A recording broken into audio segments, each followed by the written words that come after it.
Não importa o quanto eles tentem, mesmo os filmes de Hollywood mais bem-sucedidos geralmente dão errado em algum momento. Não é preciso ser um gênio para detectar um erro de continuidade simples ou algo que não deveria estar. Aqui vão alguns erros de filme que apenas os maiores cérebros poderiam notar. Mulher Maravilha. O primeiro filme da franquia Mulher Maravilha, da DC, estrelando Gal Gadot como a guerreira amazona, foi um sucesso estrondoso em 2017. Com uma recepção calorosa, o filme é repleto de tiros e a história se passa na Primeira Guerra Mundial. Até mesmo os super-heróis gostam de um pouco de química na tela, e percebemos isso bem cedo na Mulher Maravilha, quando Diana Prince desajeitadamente fica cara a cara com Steve Trevor nu, que mais tarde se torna seu fiel ajudante. Enquanto Steve sai de uma piscina subterrânea natural, digna de um spa sofisticado, e finalmente decide se vestir, há um pequeno erro nada notável pela maioria do público do cinema. Um zíper audível pode ser ouvido quando ele puxa as calças para cima. Onde está o erro, você pergunta? Bom, o zíper na calça não foi realmente inventado até meados da década de 1920. E mesmo que fosse uma coisa inventada nos tempos da Mulher Maravilha, Steve Trevor ainda não teria um. Zíperes foram usados pela primeira vez em uniformes militares americanos. E Steve é um espião servindo na inteligência britânica. Então suas calças definitivamente ainda teriam botões. Duas rainhas. Saoirse Ronan e Margot Robbie fizeram um trabalho estelar de trazer os ícones históricos Elizabeth I e Mary Stuart à vida em 2018. Mas a realidade dessas primas rivais difere um pouco do que vimos na tela grande. O filme cria uma grande tensão que culmina na cena em que elas finalmente se encontram e se avaliam como mulheres fortes e independentes, governando um mundo masculino. Pode ser um momento particularmente comovente no filme, mas há um pequeno problema. Mary e Elizabeth nunca se conheceram pessoalmente. Embora elas trocassem cartas e tivessem muitas oportunidades, elas nunca ficaram cara a cara. Antes de Elizabeth ter seu primo cruelmente executado em 1586. Na verdade, alguns historiadores argumentam que, se elas tivessem acabado de falar sobre isso pessoalmente, Elizabeth poderia ter se sentido diferente sobre o final trágico de Mary. Mary também é retratada como tendo um forte sotaque escocês, porque ela é rainha dos escoceses, certo? Bom, na realidade, Mary viveu na França até os 18 anos, então ela quase definitivamente teria um sotaque francês, em vez de adotar repentinamente a língua materna, logo depois de pisar em solo escocês. Ainda assim, tiro o chapéu para Ronan e Robbie por fazerem justiça a duas das mulheres mais astutas da história. Homem-Aranha, de volta ao lar. O universo cinematográfico da Marvel dificilmente está fundamentado na realidade, mas isso não significa que coisas como a balsa de Staten Island, sendo dramaticamente cortada pela metade, não devam obedecer às leis básicas da física. Nesta cena de Homem-Aranha, de volta ao lar, o navio é dividido em dois pelo avançado armamento de Chitauri, e para quando a metade inferior começa a se encher de água. Felizmente, o bom e velho Aranha está lá para segurar as peças com suas teias até que Tony Stark, também conhecido como Homem de Ferro, apareça e una tudo de volta bem a tempo. Os aficionados da física especularam sobre o que aconteceria se isso acontecesse na vida real. E a triste verdade é que a solução rápida dos filmes para o corte feito no Staten Island não se sustenta, muito pelo contrário. Em primeiro lugar, o impulso do navio significa que provavelmente não iria parar na hora, e pelo menos uma metade ainda teria o motor funcionando, e provavelmente iria acelerar. Além do mais, os esforços de Tony só teriam sucesso em selar a água dentro do barco, enquanto todo aquele metal extra de soldagem o tornaria significativamente mais pesado. Mesmo se fosse recomposto a tempo, a balsa provavelmente afundaria antes que nossos heróis pudessem salvar qualquer passageiro. Então pelo menos sabemos a quem não chamar se isso acontecer de verdade.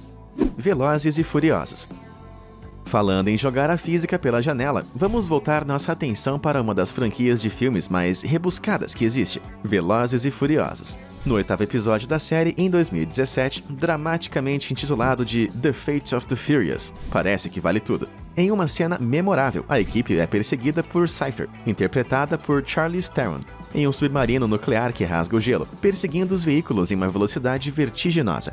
Parece muito épico, mas apenas os telespectadores mais informados poderiam saber que esse submarino em particular, chamado de submarino de classe Aquila, tem uma velocidade máxima relatada de 25 a 35 nós, que é apenas cerca de 50 a 60 km por hora. E o que é pior, essas velocidades são atingidas apenas em viagens subaquáticas, e sua velocidade máxima de superfície é de apenas 17 a 20 km por hora, o que definitivamente não é rápido bastante para alcançar um Lamborghini em alta velocidade. Se isso não fosse ridículo ridículo bastante, Cypher então mira em Dom, lançando um míssil de busca de calor que ele de alguma forma consegue escapar. Mesmo Vin Diesel não conseguiria esse feito, porque os mísseis mais lentos ainda viajam a velocidades de Mach 2,5, que é o equivalente a mais de 3.057 km por hora.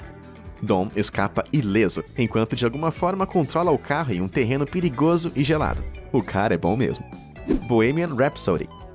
Se você vai fazer um filme biográfico sobre a vida de alguém, provavelmente é melhor estudar todos os fatos primeiro. O sucesso de 2018 Bohemian Rhapsody, que focou no legado de Freddie Mercury, não é de forma alguma um desastre total, mas qualquer verdadeiro fã do Queen vai dizer que não é perfeito também. Pegue a música Fat Bottom Girls, por exemplo. No filme, a banda executa a faixa em sua primeira turnê americana em 1974. Mas na realidade, essa música não foi lançada até 4 anos depois, em outubro de 1978, bem depois de Bohemian Rhapsody ter sido gravada. Você também deve se lembrar de ter visto a banda se separando dramaticamente, pouco antes da sua icônica performance ao vivo em 1985, mas isso não poderia estar mais longe da verdade. Embora eles tenham feito uma pequena pausa em 1983 para se concentrar em outros projetos, a banda nunca se separou oficialmente. Na verdade, eles até gravaram seu 11º álbum, The Works, durante esse período. Ao abordar os rumores sobre uma possível separação durante um show em Wembley, Mercury disse isso. The rumors are that we're going to split up. What do you think? They're talking from here. Parece que o filme pode ter falado por lá também, Fred. Django Livre. Quentin Tarantino é um dos cineastas mais respeitados no ramo, mas isso não significa que ele esteja imune a cometer erros estranhos aqui e ali. Seu blockbuster revisionista Django Livre, que conta a história de um escravo libertado que se torna um vigilante, permanece bastante fiel ao cenário do Texas de 1858, exceto por uma interessante escolha de moda. Em certos pontos do filme, Jamie Foxx, estrelando como personagem principal Django, pode ser visto usando um par de óculos de sol descolado. Esta certamente parece uma escolha inteligente no calor sufocante do meio do verão, mas infelizmente não há como Django possuir um desses. Embora os primeiros óculos de sol já existissem na China a partir do século XII, eles não foram para a América até que Sam Foster começou a produzi-los em massa em 1929. Impressionantes 71 anos após o tempo do filme. A menos que Django de alguma forma tenha viajado para o futuro, ele estaria fechando os olhos como todo mundo. 007 – Operação Skyfall. A franquia de James Bond está cheia de impossibilidades, mas você espera que os episódios recentes sejam um pouco mais rigorosos com sua verificação de fatos, especialmente quando a ciência real está envolvida. O cianeto tem sido usado em filmes de espionagem há décadas, e incontáveis espiões teriam armazenado pílulas de cianeto mortais em dentes falsos, que podem morder em situações de reféns. Essas pílulas suicidas têm algum fundamento científico, porque o cianeto pode matar em 2 a 5 minutos, mas há uma exceção que quebra as regras. No filme de 2012, o mentor do mal, Javier Bardem, explica que mordeu uma cápsula de cianeto de hidrogênio que, surpreendentemente, não matou ele, mas derreteu sua mandíbula e desfigurou seu rosto. A especialista em ciência Deborah Blum explica que isso basicamente não faz sentido. Em primeiro lugar, o cianeto de hidrogênio é mais conhecido como um gás letal, em vez de um líquido corrosivo. Quando é encontrado na forma líquida, esse tipo de cianeto é geralmente referido como ácido prússico ou ácido cianídrico, que na verdade fica abaixo do ácido cítrico na escala de acidez. Em outras palavras, seria menos ácido que um suco de limão, que geralmente não é conhecido por suas propriedades de derreter rostos. Imagino o que aconteceria se ele bebesse um copo de coca. Independence Day. Esse é um dos filmes de invasão alienígena mais icônicos do mundo, mas qualquer pessoa com um conhecimento básico de programação de computador vai perceber que o seu final dramático não faz sentido algum. Só relembrando, David Levinson, personagem de Jeff Goldblum, tem um momento de luz e decide programar um pequeno vírus não descritivo que ele então carrega para o sistema de computador alienígena, derrubando a nave-mãe em questão de horas. Simples, certo? Na verdade, não.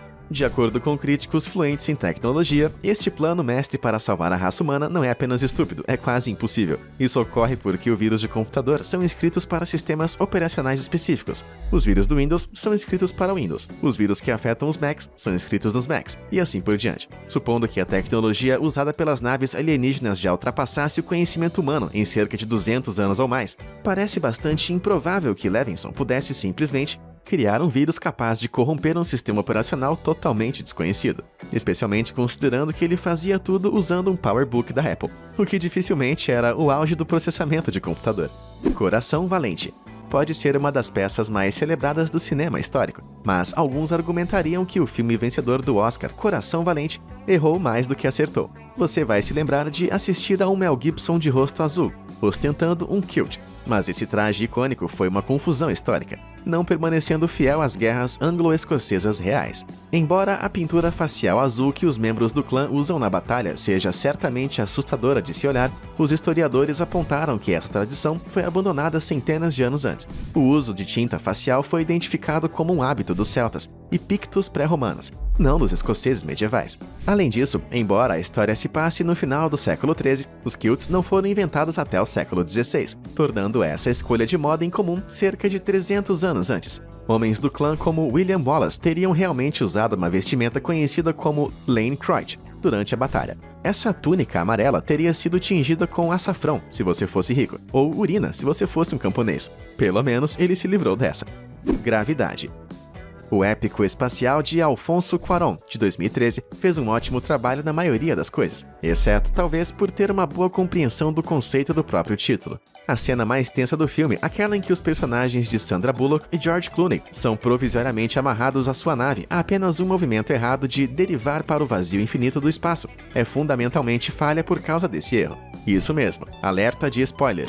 Clooney não precisava morrer. O astrônomo e comunicador científico Phil Plait explicou que a gravidade funciona de maneira diferente no espaço do que na Terra. Então tudo o que foi necessário para salvar Clooney foi um puxão suave. Quando Bullock está segurando Clooney, ambos estão estacionários e têm o mesmo momento angular. Isso significa que a gravidade não estava puxando para longe, não havia forças em ação e nenhum peso para suportar, mas ele inexplicavelmente insiste que ela tem que deixá-lo ir de qualquer maneira. Apenas uma pequena força aplicada por alguns segundos teria sido bastante para Clooney passar por Bullock e agarrar a corda. Em vez disso, ele se solta e é jogado de volta ao espaço por uma força invisível. Um adeus para o pior astronauta de todos os tempos.